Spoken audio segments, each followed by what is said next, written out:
శ్రీమాత్రే నమ. జయ గురు దత్తాత్రేయ నమ. ఈ వీడియోలో మనం వృషభ రాశి వారికి నవంబర్ 16 నుంచి డిసెంబర్ మధ్యలో ఏర్పడినటువంటి బుధాదిత్య యోగ ప్రభావం మరి వృషభ రాశి వారికి ఏ విధంగా ఉండబోతుంది అని పరిశీలించినప్పుడు మరి వృషభ రాశి వారికి ఈ రవి బుధుల కలయిక చతుర్థ పంచమాధిపతుల కలయిక. అంటే సాధారణంగా జాతకం రాణించాలంటే వాళ్ళ జన్మ జాతకంలో కొన్ని అదృష్ట యోగాలు ఏర్పడడం జరగాలి. అటువంటి అదృష్ట యోగాలు ఉన్న జాతకుడు జీవితంలో ఏదో ఒక స్థాయిలో జీవితంలో పైకి రావడం జరుగుతూ ఉంటుంది. అందులో ఏంటంటే మనకి కేంద్ర కోణాధిపతులు కలిసి ఉండడం. అంటే మన కేంద్రాలు అనేవి ఉంటాయి ప్రతి ఒక్కరి జాతకంలో. కేంద్రం అంటే 1, 4, 7, 10 స్థానాలు కేంద్ర స్థానాలు అంటారు. ఇవి ఒక జాతకానికి పిల్లర్స్ లాంటి మాట. ఇవి బలంగా ఉన్నప్పుడు జాతకుడి యొక్క ఆయుష్, అతని యొక్క అదృష్టం బాగుంటుంది. వీటినే విష్ణు స్థానాలు అంటారు. అంటే ఒక విధంగా విష్ణు స్థానాలు అని పేరు కేంద్రాలకి.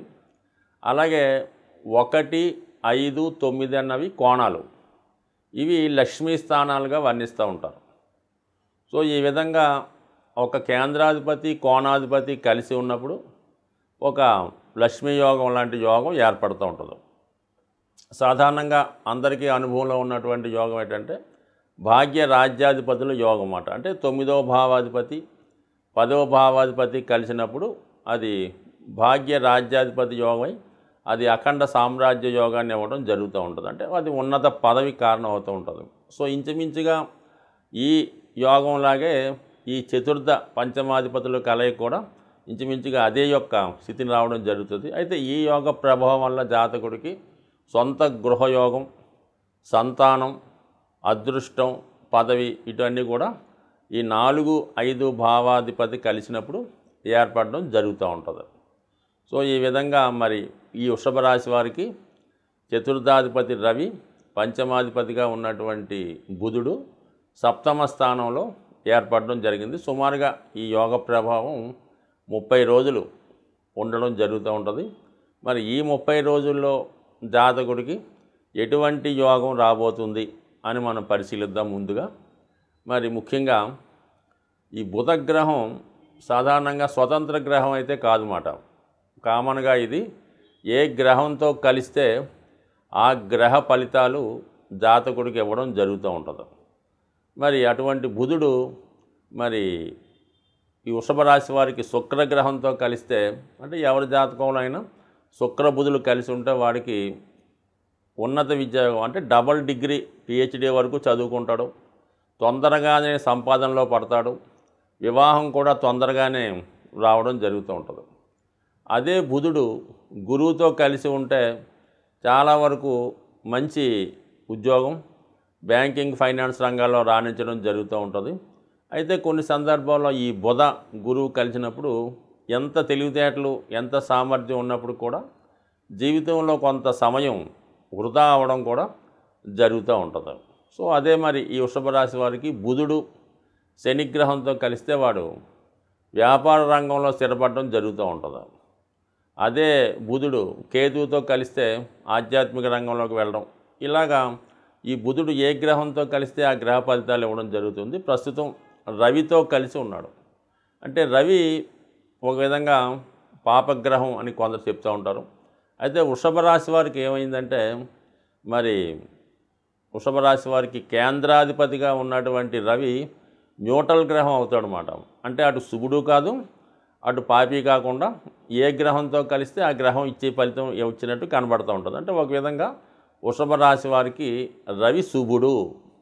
అటువంటి శుభగ్రహం అయినటువంటి రవి మరి సహజ శుభుడైనటువంటి బుధుడితో కలిసి సప్తమ స్థానంలో ఏర్పడడం అన్నది జాతకుడికి ఒక విధంగా వివాహానికి ఉన్నటువంటి సమస్యలు ఏవైనా ఉంటే పరిష్కారం అవ్వడం జరుగుతూ ఉంటుంది. సాధారణంగా మరి ప్రేమ వివాహాలు చేసుకుందాం అనుకున్న వాళ్ళకి ఇది ఒక విధంగా కొంతవరకు అనుకూలించే విషయం. ఇది ఎక్కువగా విద్యార్థులకి బాగా ఉపయోగపడుతూ ఉంటుంది. ఎవరైతే ఉన్నత విద్య కొరకు అందులో ప్రవేశం కొరకు ప్రయత్నం చేస్తుంటారో, లేదంటే మనకి ఏదైనా దూర ప్రాంతంలో విద్య కొరకు ప్రయత్నం చేస్తుంటారో అటువంటి వారికి ఎక్కువగా ఇది ఉన్నత విద్యా యోగాన్ని ఏర్పడడం జరుగుతూ ఉంది. సో ఇంకొక రకంగా చూస్తూ ఉంటే ఎవరైతే వివాహం అయిన తర్వాత మరి మీ యొక్క భార్యకు కానీ, లేదంటే మీరు స్త్రీ అయితే మీ భర్తకు కానీ సరైనటువంటి ఉపాధి అవకాశాలు లేక ఇబ్బంది పడుతున్నారో అటువంటి వారికి, అంటే వృషభ రాశిలో జన్మించిన వారి యొక్క జీవిత భాగస్వామికి ఈ సమయంలో ఏదైనా ఒక ప్రభుత్వ ఉద్యోగం కానీ, ప్రైవేటు ఉద్యోగం కానీ, చెప్పుకోదగ్గ ఉద్యోగ ప్రయత్నాలు ఫలించే అవకాశం ఉన్నది. సో ఈ యోగం ఇంకా ఎక్కువ బలం అవడానికి కారణం ఏంటంటే రాశి యందు సంచరిస్తున్నటువంటి గురుగ్రహం, అంటే వృషభ రాశి వారికి లాభాధిపతిగా, అంటే అష్టమ లాభాధిపతిగా ఉన్నటువంటి గురువు రాశి యందుండి సప్తమం మీద దృష్టి పెడుతున్నాడు అన్నమాట. సో ఈ కారణం వల్ల ఏమైందంటే మరి ఒక విధంగా గురువు యొక్క దృష్టి ఈ సప్తమ భావం పెరగడం మీద పడటం వల్ల అటు వివాహ విషయాలకి, అటు సంతాన విషయాలకి, అలాగే విదేశ ప్రయాణానికి కూడా ఈ యొక్క స్థితి అనుకూలించడం జరిగింది. అలాగే ముఖ్యంగా ఈ రాశిలో జన్మించిన వారికి స్వభావసిద్ధంగా మరి వాళ్ళు ఉద్యోగ అన్వేషణ వయసులో ఉంటే ఖచ్చితంగా ఉద్యోగ ప్రయత్నాలు ఫలిస్తాయి, లేదా వారి యొక్క సంతానానికి అటు ఉద్యోగం కానీ, వివాహం కానీ ఏదో ఒక మంచి ఫలితం వీరి యొక్క సంతాన విషయంలో జరిగే అవకాశం ఉంది. సో ఏదైనప్పటికి కూడా ఈ యోగ ప్రభావం వృషభ రాశి వారికి ఈ రాబోయే 30 రోజుల్లో ఏదో ఒక అదృష్టాన్ని కలగజేసే అవకాశం ఉంటుంది. సాధారణంగా ఒకరి జన్మజాతకంలో ఏర్పడినటువంటి ఒక యోగాలు కానీ, అలాగే గ్రహాల యొక్క స్థితి ఎప్పుడూ కూడా ఆ యొక్క గ్రహాలని జాతకుడు ప్రసన్నం చేసుకోవాలన్నమాట.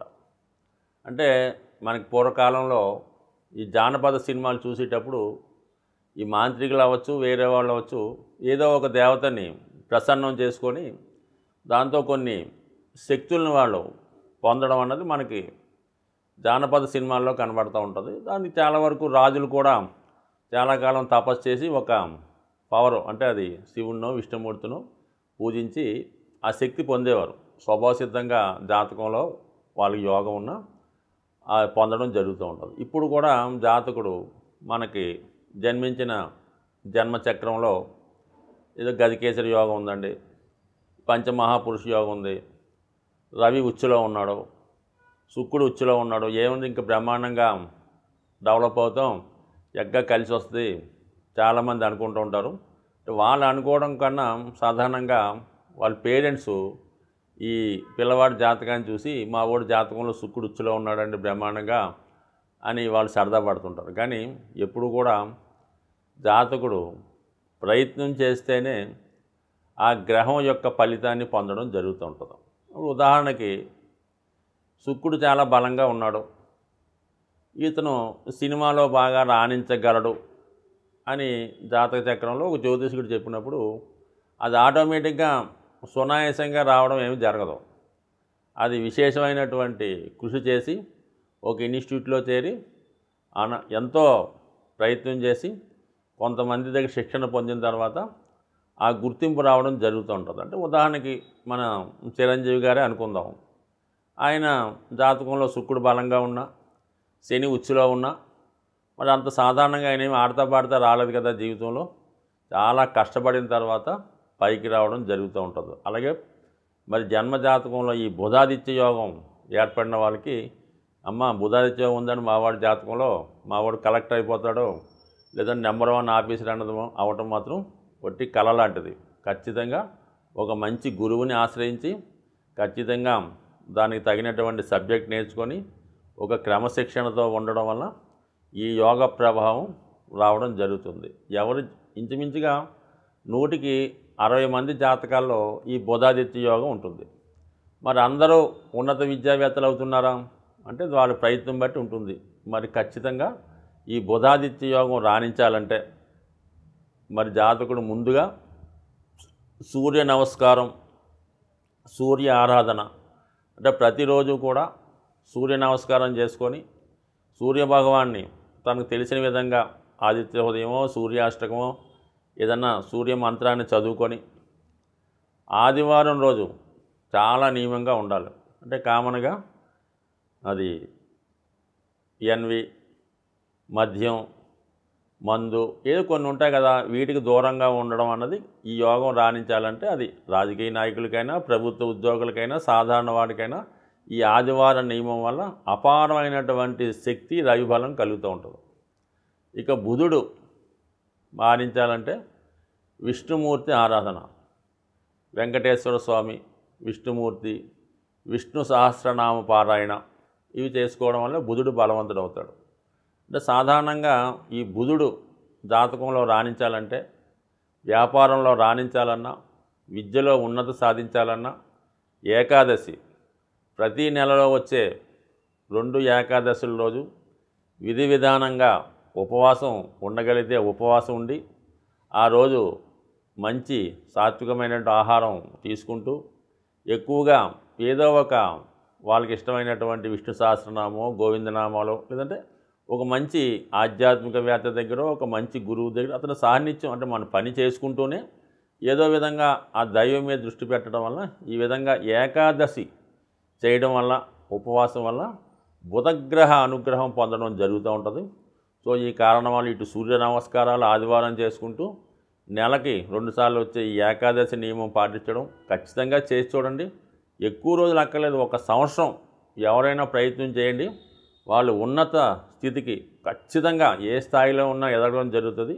వాళ్ళలో ఉన్నటువంటి ప్రశాంతత, వాళ్ళలో ఉన్నటువంటి ఆధ్యాత్మికత అటువంటి వ్యక్తుల దగ్గర మీరు 5 నిమిషాలు మాట్లాడినా ఎంతో ప్రశాంతత ఏర్పడే అవకాశం ఉంటుంది. కాబట్టి ఒకసారి ప్రతి ఒక్కరూ కూడా ముఖ్యంగా చదువులో విద్యార్థి దశలో ఉన్నవాళ్ళు ఈ నియమాలు పాటించడం వల్ల, అలాగే చాలా హాస్టల్స్ అవి ఉంటుంటాయి కాబట్టి వాళ్ళు కూడా పిల్లలకి సాధ్యమైనంత వరకు ఈ ఆదివారం సూర్య నమస్కారం ఏకాదశి నేర్పడం వల్ల మీ యొక్క కాలేజీ కానీ మీ యొక్క ఇన్స్టిట్యూట్ కానీ 100% మంచి సక్సెస్ రేట్ పొందే అవకాశం ఉంటుంది. ఒకసారి ధర్మాన్ని కాపాడుతూ ప్రయత్నం చేయండి. స్వస్తి.